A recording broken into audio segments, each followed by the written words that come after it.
الحمد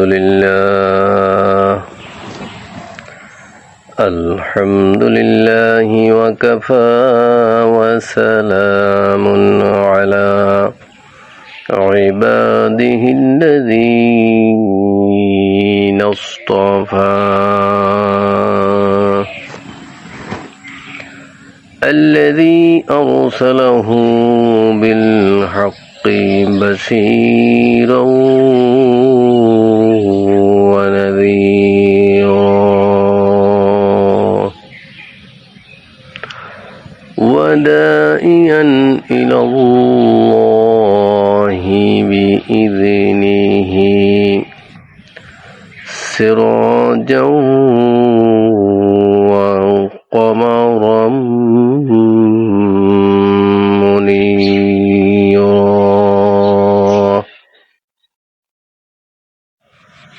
أعوذ بالله من الشيطان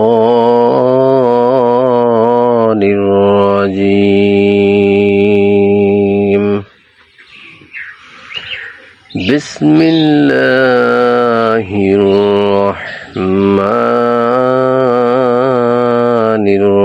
الرحيم. إنا فتحنا لك فتحا مبينا.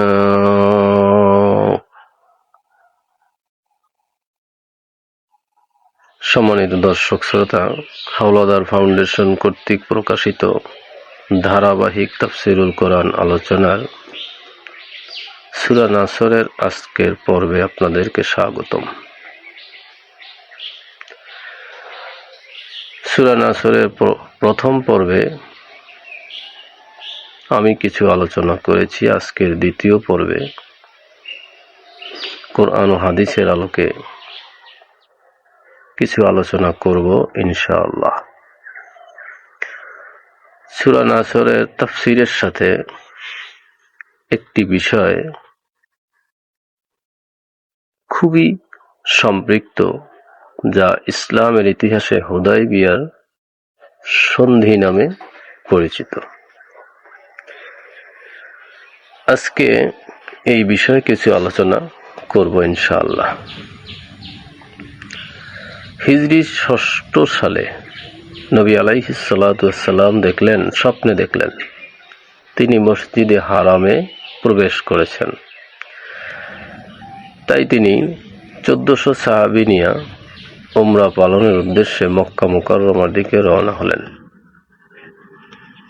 মক্কার উপকণ্ঠে নিকটবর্তী হয়ে তিনি জানতে পারলেন কাফেররা কিছুতেই তাকে মক্কায় প্রবেশ করতে দেবে না। তারা একটি বিশাল সশস্ত্র বাহিনী প্রস্তুত করে রেখেছে মুসলমানদেরকে যে কোনো মূল্যে প্রতিহত করবে। সংবাদ পেয়ে নবী সাল্লাল্লাহু আলাইহি সাল্লাম সংঘাতের আশঙ্কায় আর সামনের দিকে অগ্রসর না হয়ে হুদায়বিয়া, বর্তমানে যাকে সুমাইশিয়া বলা হয়, এই স্থানে তাঁবু গেড়ে সাহাবীদেরকে নিয়ে অবস্থান করলেন। নবীজি সাল্লাল্লাহু আলাইহি সাল্লাম যখন বুঝতে পারলেন মক্কার কাফেররা যুদ্ধের প্রস্তুতি নিচ্ছে, একটা সংঘাতের আশঙ্কা রয়েছে, তখন তিনি হযরত উসমান রাদিয়াল্লাহু তাআলা আনহুকে সেখানে মক্কার নেতৃবর্গের কাছে পাঠালেন এই সংবাদ নিয়ে যে মুসলমানগণ এ বৎসর শুধু উমরা পালনের উদ্দেশ্যে এখানে এসেছেন, তাদের কাফেরদের সাথে যুদ্ধ করার কোনো প্রকার অভিপ্রায় নেই। কিন্তু এদিকে সংবাদ ছড়িয়ে পড়ল, গুজব ছড়িয়ে পড়ল যে মক্কার কাফেররা হযরত ওসমান রাদিয়াল্লাহু তাআলা আনহুকে হত্যা করেছে।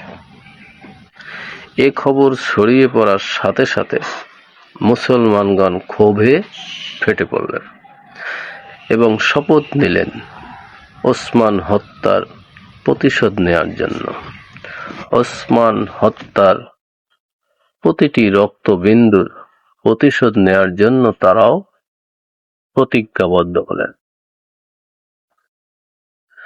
এবার মহানবী সাল্লাল্লাহু আলাইহি ওয়াসাল্লাম খুওয়াজা গোত্রের এক নেতার মাধ্যমে কুরাইশ নেতাদের নিকট প্রস্তাব পাঠালেন,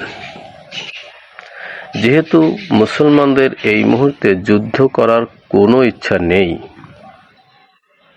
তারা চাইলে এই বিষয়টা নিষ্পত্তি করতে পারে, একটা সমাধানের পথ খুঁজতে পারে। আর তা হতে পারে এমন, তারা চাইলে একটা নির্দিষ্ট বিষয় মেয়াদের জন্য, একটা নির্দিষ্ট সময়ের জন্য একটি যুদ্ধবিরতি চুক্তি করতে পারেন। কয়েক দফা আলোচনা চলছে, পাল্টা আলোচনা, শর্ত পাল্টা শর্ত। এক পর্যায়ে উভয় পক্ষ একমত হয়ে একটি চুক্তিপত্র সম্পাদন করলেন, যা ইসলামের ইতিহাসে হুদায়বিয়ার সন্ধি বা চুক্তি নামে পরিচিত। সন্ধির শর্তসমূহ: নাম্বার 1, মুসলমানগণ ও কুরাইশগণ আগামী 10 বছরের জন্য কোনো যুদ্ধ বিগ্রহে জড়াতে পারবে না। শর্ত নম্বর 2, এবছর মুসলমানগণ মদিনায় ফিরে যাবে, অর্থাৎ উমরা করবে না। আগামী বছর এসে তারা উমরা পালন করবেন, যদিও সাহাবীগণ উমরার জন্য ইহরাম বেঁধে এসেছিলেন। নম্বর 3, মক্কা থেকে কেহ মদিনায় গিয়া মুসলমান হলে তাকে মক্কায় ফেরত পাঠাতে হবে। অর্থাৎ নবীজি মদিনায় অবস্থানকালে কোনো লোক মক্কা থেকে মদিনায় গিয়ে যদি মুসলমান হয়, তাহলে তাকে আবার মক্কায় ফেরত দিতে হবে। পক্ষান্তরে কেউ যদি মদিনা থেকে মক্কায় যায়, মদিনা ছেড়ে মক্কায় যায়, তাহলে মক্কাবাসী অর্থাৎ কুরাইশগণ তাকে মদিনায় ফেরত দিতে বাধ্য নয়।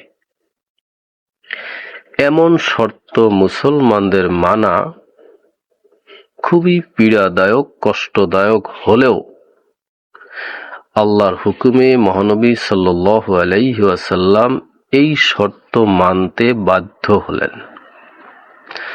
অগত্যা মুসলমানগণ মদিনায় ফিরে যান, যদিও পরবর্তী বছর এসে উমরা পালন করেছিলেন।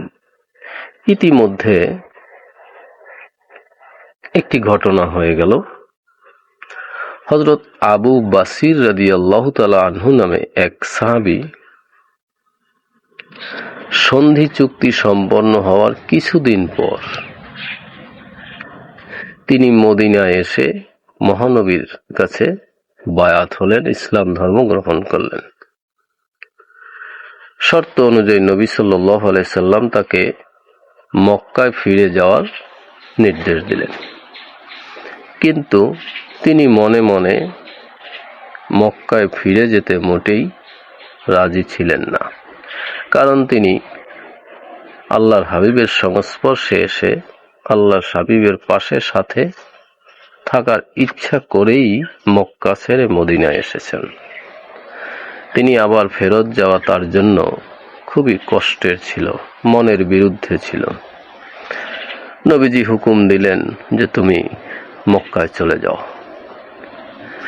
তাই মনের কষ্টে তিনি মদিনা ছেড়ে কিছু দূর, অর্থাৎ মক্কা এবং মদিনার মধ্যবর্তী একটা স্থানে নির্জন জায়গায় আত্মগোপন করলেন।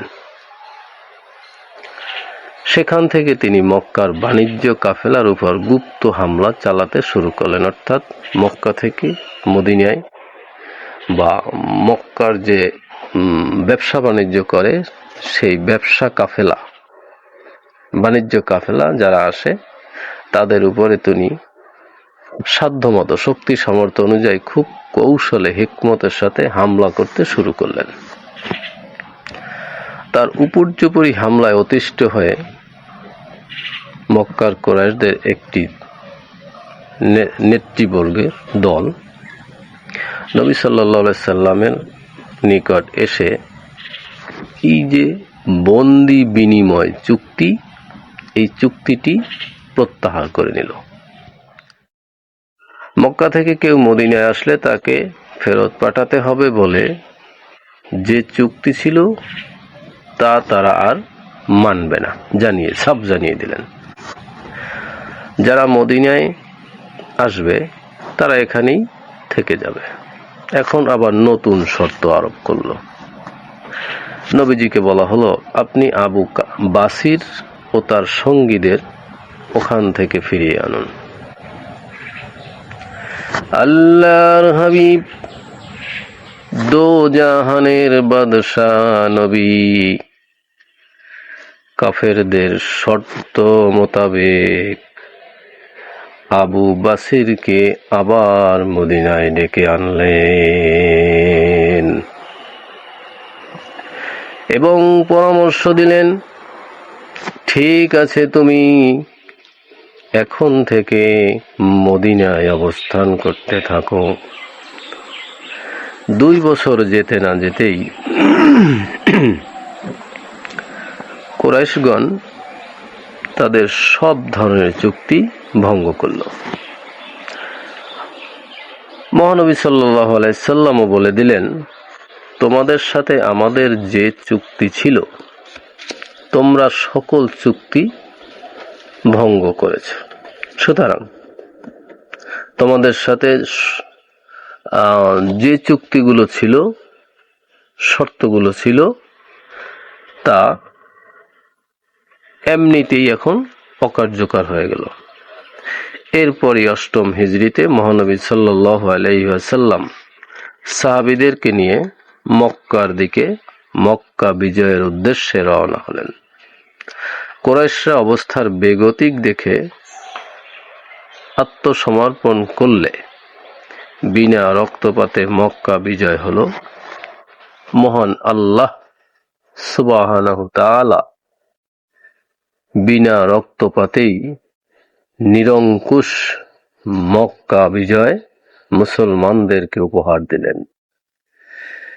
ইন্না ফাতাহনা লাকা ফাতহাম মুবিনা। হে নবী, নিশ্চয়ই আমি তোমাদেরকে এক প্রকাশ্য বিজয় দান করলাম। সূরা ফাতহ আয়াত নম্বর 1।